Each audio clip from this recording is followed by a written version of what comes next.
Olá, meus queridos e queridas, amados e amadas do Senhor. Então vamos a mais um estudo pautado na Palavra de Deus. Amém, queridos? Vamos fazer uma oração? Pai querido, nós estamos na Tua presença neste momento e mais uma vez suplicamos a Ti a Tua bênção para tudo aquilo que vamos compartilhar e falar. Que Teu Espírito Santo possa nos conduzir em triunfo, nos dando a direção do alto, para que possamos, ó Pai, passar exatamente aquilo que o Senhor quer que passemos para os Teus filhos. Ajuda-nos para que possamos entender e aplicar na nossa vida a Tua palavra. Nós oramos e clamamos a Ti, em nome de nosso Senhor Jesus Cristo. Amém. Amém, meus queridos. Hoje eu quero compartilhar com vocês uma palavra intitulada discípulo. Discípulo. E eu quero mencionar algumas coisas que nós vamos aprender sobre o que é que realmente significa ser um discípulo de Jesus. Jesus, quando ele morreu e ressuscitou, logo depois que ele ressuscitou, ele apareceu para os seus discípulos e ele deu duas ordens para os seus discípulos. Nós vamos lá em Atos dos Apóstolos e nós vimos que ele falou: ficai, permanecei em Jerusalém, até que do alto sejais revestidos de poder. Não é? E aí ele fala sobre o derramamento do Espírito Santo, mas recebereis o Espírito Santo, não é? Vocês serão revestidos do Espírito Santo e vocês serão minhas testemunhas, tanto em Jerusalém como em toda a Judéia e Samaria e até os confins da terra. Mas aí ele deu uma ordem para os discípulos. Antes de ele falar, ide por todo mundo e pregai, ele falou, ficai em Jerusalém, até que do alto sejais revestidos de poder. Então, antes de nós irmos, nós precisamos ser revestidos de poder, de autoridade de Deus, para que possamos pregar com autoridade, com sabedoria. E então Jesus, lá no Evangelho de Mateus, no capítulo de número 28, nos versículos de 18 a 20, quando ele aparece para os discípulos, ele dá uma ordem para os discípulos. E hoje eu quero falar sobre discípulo. Discípulo. E olha o que Jesus fala para os seus discípulos. Mateus, capítulo de número 28, versículo de número 18 a 20. Ele fala assim: Jesus, aproximando-se, falou-lhes, dizendo: toda a autoridade me foi dada no céu e na terra. Ide, portanto, fazei discípulos de todas as nações, batizando-os em nome do Pai e do Filho e do Espírito Santo, ensinando-os a guardar todas as coisas que vos tenho ordenado. E eis que estou convosco todos os dias até a consumação do século. Mas ele fala assim: ide, portanto, fazei discípulos de todas as nações, batizando-os em nome do Pai, do Filho e do Espírito Santo, ensinando-os a guardar todas as coisas que vos tenho ordenado. Então eu quero que vocês possam ir, que vocês vão e façam discípulos de todas as nações, batizando-os em nome do Pai, do Filho e do Espírito Santo, ensinando-os a guardar todas as coisas que vos tenho ordenado. Então, fazer discípulo, não é? A palavra discípulo é oriunda diretamente de disciplina. A palavra discípulo vem da palavra disciplina, que significa aplicação de regras, de diretrizes, de ensinamentos, de normas exigidas para quem quer andar, viver corretamente, conforme Jesus disse. Então, a palavra discípulo, ela vem diretamente da palavra disciplina, que é a aplicação de regras, de diretrizes, ensinamentos, normas exigidas para quem quer andar, viver corretamente. Será que nós estamos entendendo o que significa ser realmente discípulo e discípulo de Jesus? Discípulo é o aluno, o aprendiz que quer realmente viver uma vida conforme está recebendo do seu mestre, do seu mentor, do seu orientador. Esse é o verdadeiro discípulo. Então, nós vimos aqui, vamos ler novamente, Mateus 28, de 18 a 20, que fala: Jesus, aproximando-se, lhe falou-lhes, dizendo: toda a autoridade me foi dada no céu e na terra. Ide, portanto, fazei discípulos de todas as nações, batizando-os em nome do Pai, e do Filho e do Espírito Santo, ensinando-os a guardar todas as coisas que vos tenho ordenado. E eis que estou convosco todos os dias, até a consumação do século. Então Jesus falou: eu quero que vocês façam discípulos. Como? Ensinando essas pessoas que querem a guardar todas as coisas que vos tenho ordenado. Guardar é observar, preservar, manter todas as coisas que vos tenho ordenado.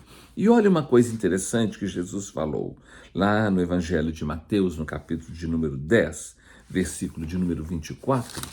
Mateus 10, 24. Preste atenção nisso aqui. Mateus, capítulo 10, versículo de número 24. Jesus disse assim: o discípulo não está acima do seu mestre, nem o servo acima do seu senhor. Basta ao discípulo ser como o seu mestre e ao servo como ao seu senhor. Aí ele fala: se chamaram Beelzebul ao dono da casa, quanto mais os seus domésticos. Aqui ele entra numa outra particularidade do contexto, mas o que eu quero lembrar que ele disse é: o discípulo não está acima do seu mestre, nem o servo acima do seu senhor. Basta ao discípulo o ser igual ao seu mestre. Então, o discípulo, é um aprendiz. Ele não está acima do seu mestre. Às vezes nós estamos ensinando alguma coisa e o aluno começa: mas isso, mas e aquilo, mas não sei o quê. O discípulo não está acima do seu mestre, nem o servo acima do seu senhor. Basta ao discípulo o ser como ou igual ao seu mestre. Nós precisamos aprender a respeitar o nosso mestre, o nosso mentor, o nosso conselheiro, o nosso pastor. Porque o discípulo não está acima do seu mestre. Vamos ver Hebreus, capítulo de número 13. Olha que coisa interessante. Hebreus, capítulo 13, os versículos 7 e o 17.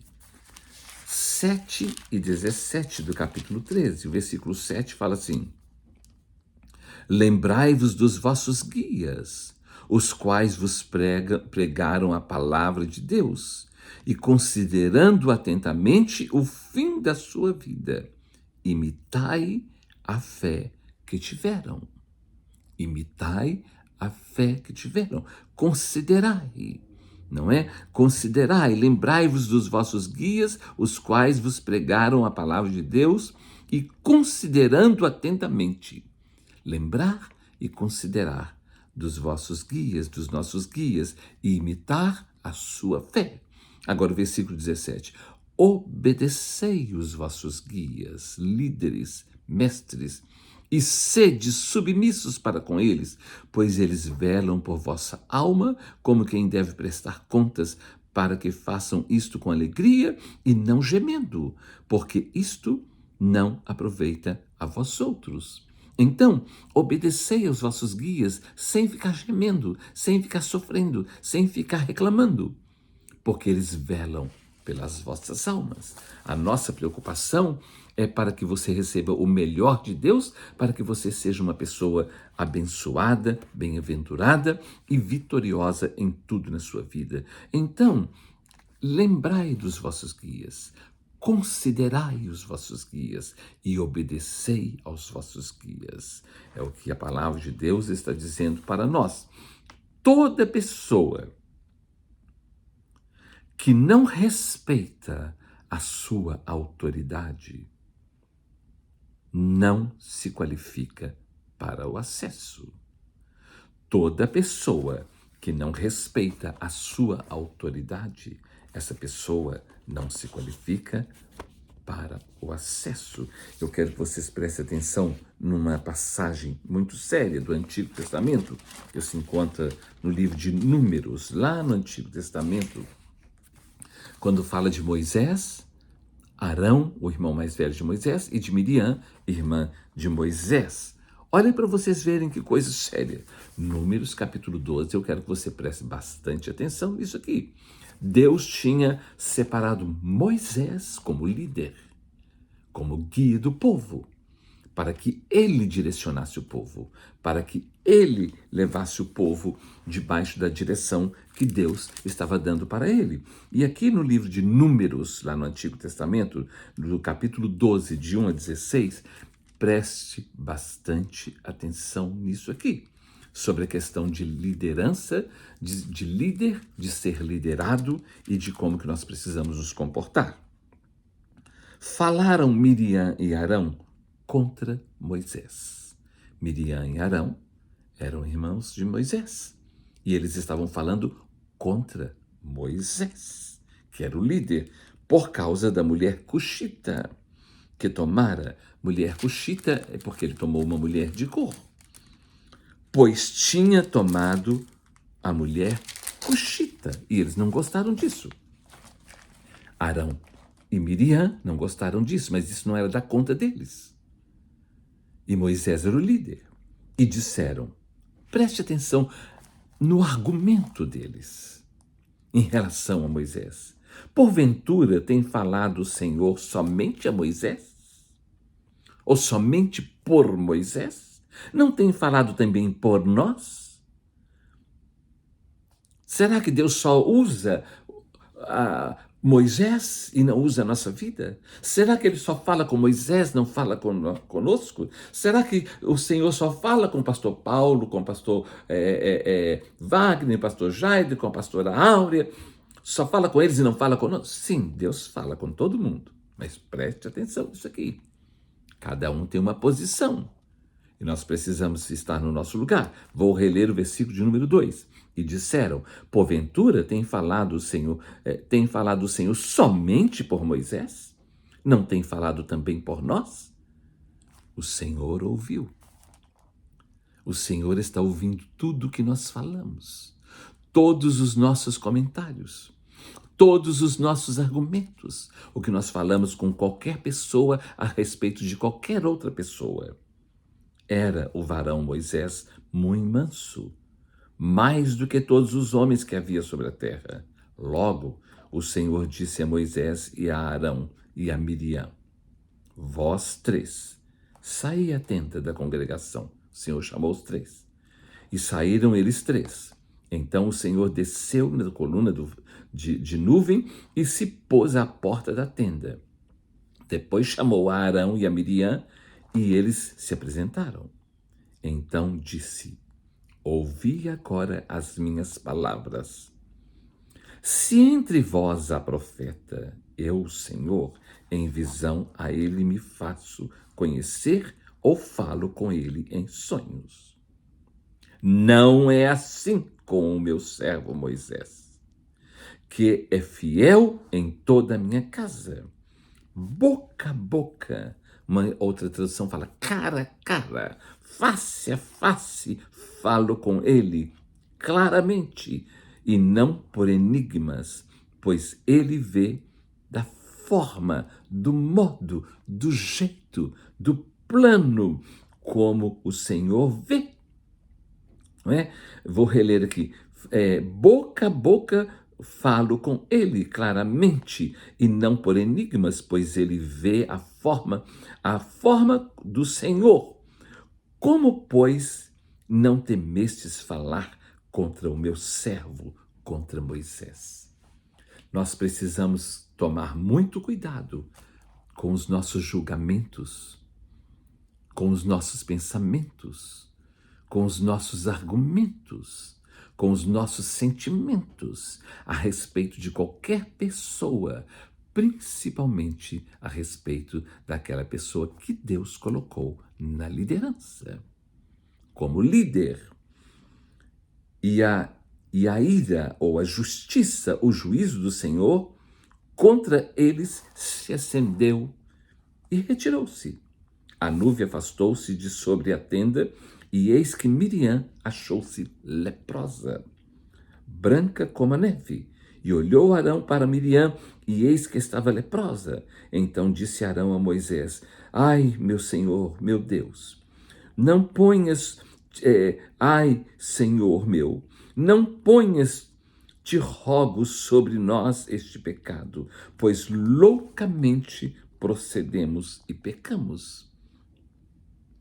Ora, não seja ela como um aborto, que saindo do ventre de sua mãe tenha metade de sua carne já consumida. Moisés clamou ao Senhor, dizendo: Ó Deus, rogo-te que a cures. Respondeu o Senhor a Moisés: Se seu pai lhe cuspir no rosto, não seria envergonhada por 7 dias. Seja detida 7 dias fora do arraial e depois recolhida. Assim Miriam foi detida fora do arraial por 7 dias, e o povo não partiu enquanto Miriam não foi recolhida. Porém, depois o povo partiu de Azerote e acompanhou-se no deserto de Porã, ou de Parã. Que coisa séria é essa, quando Deus levanta um líder e as pessoas começam a questionar sobre o líder. Se Deus separou alguém como líder, ele sabe por que separou. Se ele não separou você para ser líder, ele sabe também por que não separou. Então, nós precisamos tomar muito cuidado com isso, né? Todos nós, como seres humanos, somos iguais diante de Deus. Mas, quando Ele nos chama, escolhe e comissiona para algo, ficamos debaixo de uma ordem, de uma disciplina que se chama hierarquia, que é uma responsabilidade diferenciada. Por isso que Deus tratou severamente com Miriam e com Arão, porque eles não podiam ter feito o que eles fizeram. Então, nós precisamos da bênção de Deus, nós precisamos da graça de Deus. Lá em Mateus capítulo de número 10, versículos 24 e 25, nós vimos lá que está escrito: o discípulo não está acima do seu mestre. O discípulo não está acima do seu mestre. Hebreus capítulo de número 12, vamos ver aqui. Hebreus capítulo de número 12, versículos de 4 a 13. Preste atenção nisso aqui. Está escrito assim: Ora, na vossa luta contra o pecado, ainda não tendes resistido até o sangue, e estáis esquecidos da exortação que, como a filhos, discorre convosco. Filho meu, não menosprezes a correção que vem do Senhor, nem desmaieis quando por ele és reprovado. Porque o Senhor corrige a quem ama e açoita o filho a quem recebe. É para a disciplina que perseverais. Deus vos trata como filhos, pois que filho há que o pai não corrige? Mas se estais sem correção, de que todos se têm tornado participantes, logo sois bastardos e não filhos. Além disso, tínhamos os nossos pais segundo a carne, que nos corrigiam e os respeitávamos. Não havemos de estar em muito maior submissão ao Pai espiritual, e então viveremos? Pois eles nos corrigem por pouco tempo, segundo melhor lhes parecia. Deus, porém, nos disciplina para aproveitamento, a fim de sermos participantes da sua santidade. Toda disciplina, com efeito, no momento, não parece ser motivo de alegria, mas de tristeza. Ao depois, entretanto, produz fruto pacífico aos que têm sido por ela exercitados, fruto de justiça. Por isso, restabelecei as mãos descaídas e os joelhos trôpegos, e fazei caminhos retos para os pés, para que não se extravie o que é manco, antes seja curado. Ou seja, Deus nos corrige.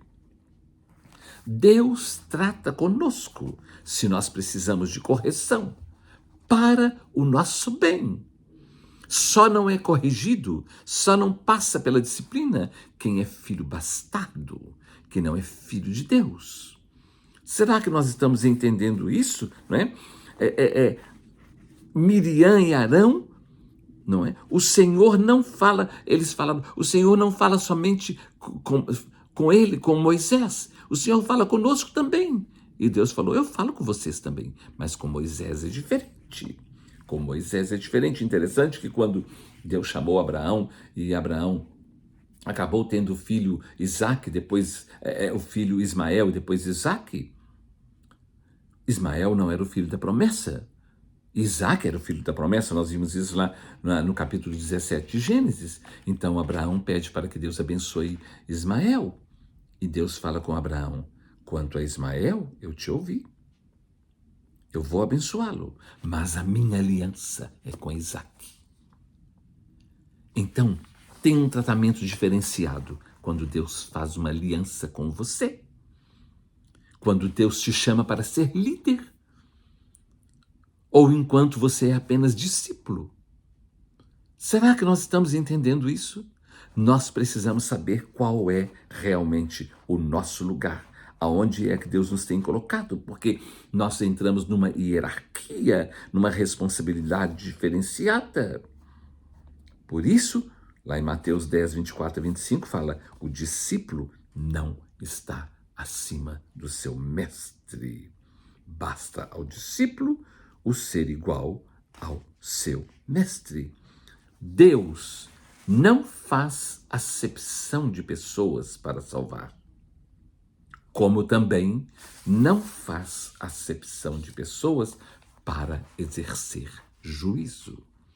Discípulo vem de disciplinar.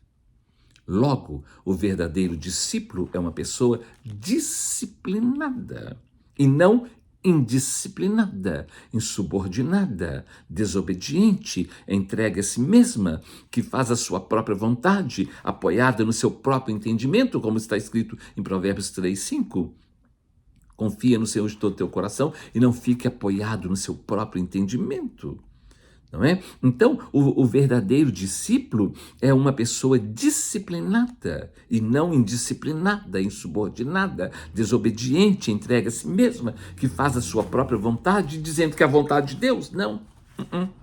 Isso é errado.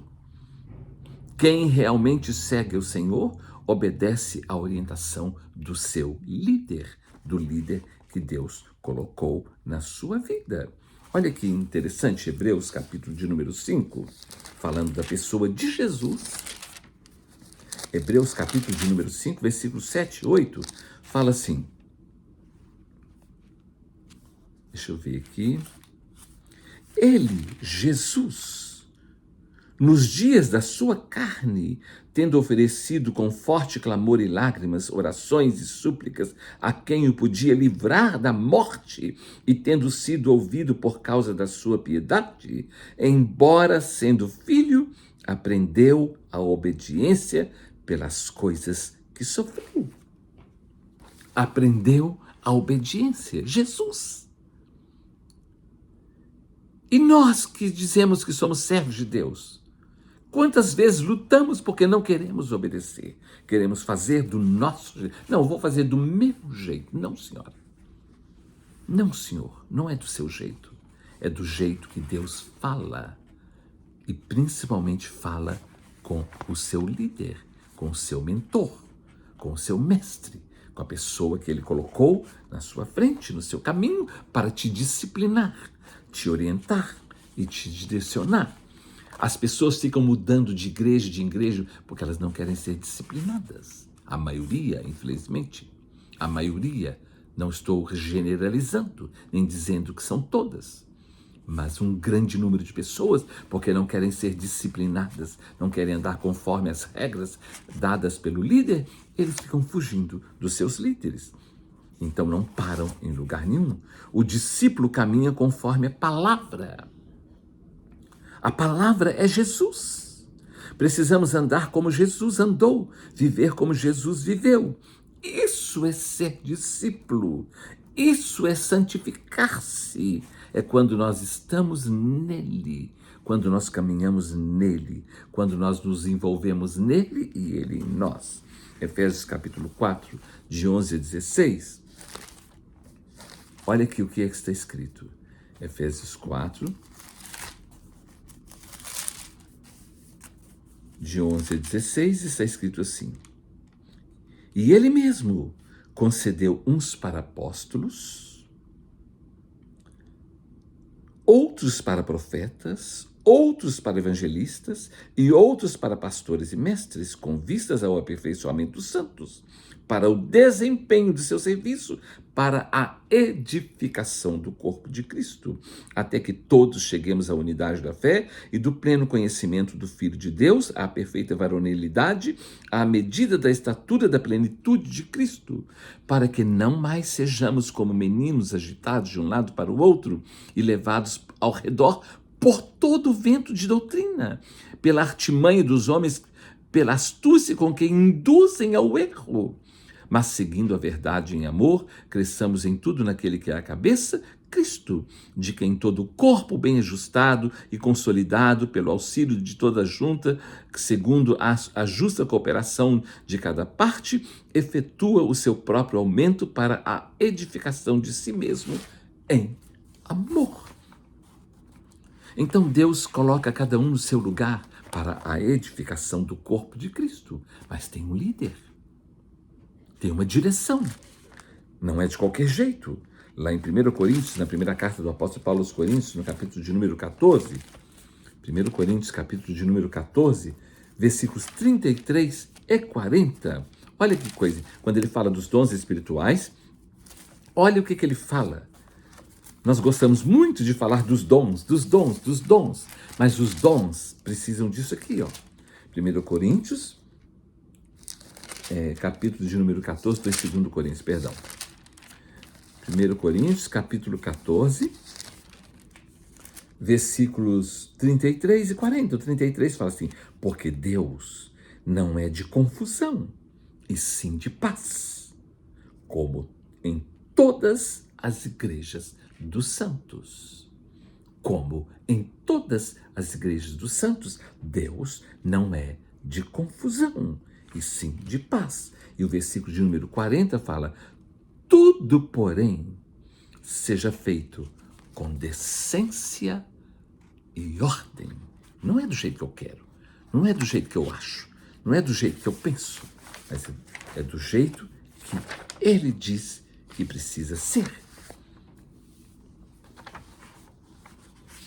Tudo seja feito com decência e ordem. Cuidado! Não podemos fazer de uma dedução ou interpretação pessoal, ou até mesmo de uma experiência pessoal, não podemos fazer disso uma doutrina, uma regra. A nossa doutrina, a nossa regra, a nossa disciplina está claramente registrada no Evangelho de Jesus, no exemplo de vida de Jesus. Por isso, não temos que acrescentar nem inventar nada mais. Nada mais. Ah, porque eu tive uma experiência. Se a sua experiência está de acordo com os princípios da palavra de Deus, amém. Se não, esquece. E você não pode fazer da sua experiência, eu não posso fazer da minha experiência, uma doutrina para a igreja. Uma regra. Todo mundo vai fazer isso, todo mundo vai fazer. Não, não, não, não, não, não, não.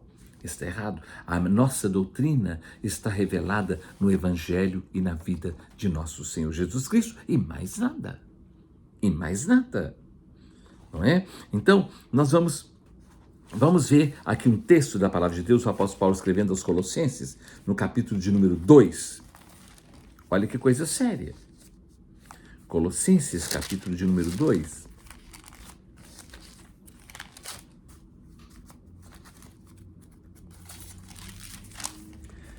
Dos versículos 16 a 19, ele escreve assim, preste atenção nisso aqui, preste bastante atenção.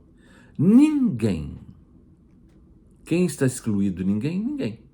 Nem eu, nem você, nem ninguém.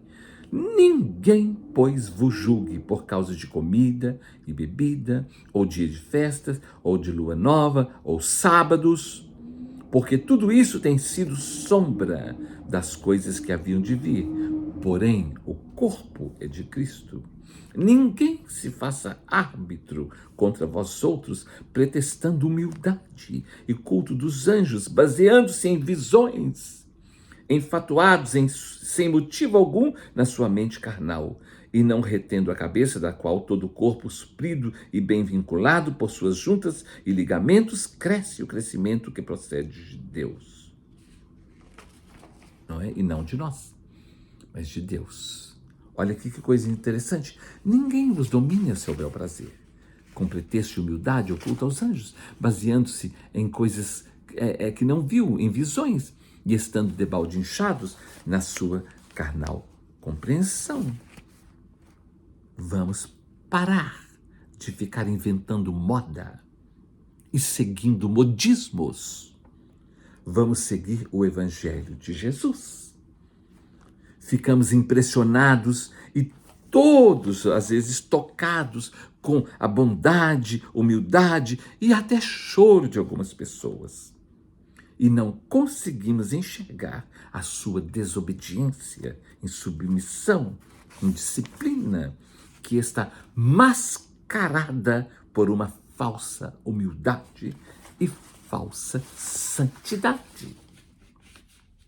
Escondido atrás de uma falsa humildade, a pessoa age com rebeldia. Não porque eu recebi isso do Senhor, e é assim que eu vou receber. Não. Recebeu não. Isso é uma falsa humildade. Você está mascarando a sua insubordinação, a sua insubmissão, a sua desobediência atrás de uma falsa humildade, de um choro que até o povo da televisão chora. Qualquer um chora, das novelas, de tudo. E faz todo mundo chorar. O mau discípulo, ou seja, o que não é discípulo, que não quer andar na disciplina, só faz do seu jeito, do jeito que entende, só. E bate o pé. E fala, não, é assim que Deus falou comigo. Não. E ainda consegue apoio e adeptos, como foi com Corá e a sua turma, que a terra teve que abrir e engolir todo mundo, por causa da desobediência, da insubordinação, da falta de disciplina, da falta de submissão à liderança. É o orgulho, altivez e arrogância mascarada pela falsa humildade. Tem um texto muito conhecido de 2 Timóteo capítulo 3, de 1 a 5, que fala: ora, nos últimos dias sobrevirão tempos difíceis, trabalhosos, pois os homens serão arrogantes, atrevidos, enfatuados, antes amigos dos prazeres que amigos de Deus, tendo forma de piedade, negando-lhe, entretanto, a eficácia. E ele fala, foge desse. Olha, deixa eu abrir aqui o texto, 2 Timóteo, capítulo de número 5, capítulo de número 3, de 1 a 5, olha o que ele fala. 2 Timóteo 3, de 1 a 5. Sabe, porém, isso, nos últimos dias sobrevirão tempos difíceis, trabalhosos, pois os homens serão egoístas, avarentos, jactanciosos, arrogantes, blasfemadores, desobedientes aos pais, ingratos, irreverentes, desafeiçoados, implacáveis, caluniadores, sem domínio de si, cruéis, inimigos do bem, atrevidos, enfatuados, antes amigos dos prazeres que amigos de Deus, tendo forma de piedade, de humildade, negando-lhe, entretanto, a eficácia. E ele fala, foge desses. Quando você fala, não, não pode ser, aí ele se rebela. Aí ele se rebela e se revela. Então não vou fazer. Não faça. Nem isso, nem aquilo. Mas você não vai fazer o que você quer. Você vai fazer o que Deus está falando que é para ser feito através da sua liderança. Lá em Colossenses 2:23, Colossenses 2:23, está escrito assim: tais coisas, com efeito, têm aparência de sabedoria, como culto de si mesmo e de falsa humildade e de rigor ascético. Todavia, não tem valor algum contra a sensualidade. Só tem uma aparência de santidade, mas é pura rebeldia. É pura rebeldia. Discípulo é todo aquele que aceita e abraça a disciplina. Vamos ler então Mateus 28, que foi o primeiro texto que nós lemos. Mateus 28, do versículo 18 a 20. Eu não concordo com isso. Você concorda com o que você quiser, a vida é sua. Só que você é responsável pelas suas decisões e por aquilo que você concorda. Ninguém é obrigado a seguir Jesus. Ninguém é obrigado a servir a Deus. Você serve quem você quiser. Só que você é responsável por aquilo que você decidiu seguir e acreditar. Você é responsável, mas ninguém. Mateus 28, de 18 a 20. Jesus, aproximando-se, falou-lhes, dizendo: toda autoridade me foi dada, no céu e na terra. Ide, portanto, fazei discípulos de todas as nações, batizando-os em nome do Pai, e do Filho, e do Espírito Santo, ensinando-os a guardar todas as coisas que vos tenho ordenado, e eis que estou convosco todos os dias, até a consumação dos séculos. Ensinando-os a guardar todas as coisas que vos tenho ordenado. Todas as coisas que o Senhor nos ordenou estão registradas no seu Evangelho e em lugar nenhum mais. Por isso não existe Evangelho segundo isso, segundo aquilo, segundo tal pessoa, não existe. O Evangelho é segundo Ele mesmo, segundo Jesus. Que Deus nos ajude e nos abençoe para que possamos ser verdadeiros discípulos que querem andar debaixo da disciplina da palavra de Deus. Deus nos abençoe. Amém.